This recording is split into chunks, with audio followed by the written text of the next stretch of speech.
If you do anything creative, like make YouTube videos, paint portraits, or compose your own music, you may want to learn how to copyright your original content. But before you start filling out paperwork, let us show you the basics.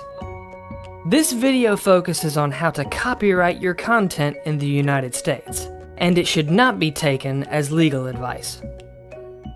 When you create an original work, you automatically own the copyright at the moment you write it down or record it.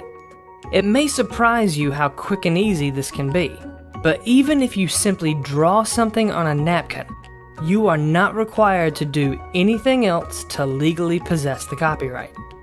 However, registering your work with the U.S. Copyright Office will help you if you ever need to defend it in court. To register content with the U.S. Copyright Office, go to www.copyright.gov to get started.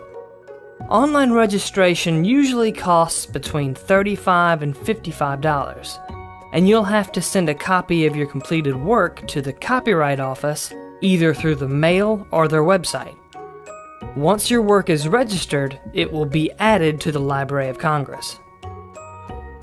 Keep in mind that certain types of content cannot be copyrighted, such as facts, procedures, names, titles, and recipes that only list ingredients. You also can't copyright things like choreography or speeches unless they're saved somehow, like in a video or audio recording.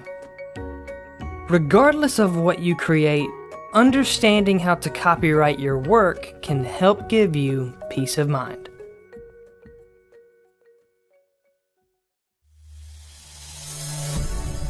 GCF Global, creating opportunities for a better life.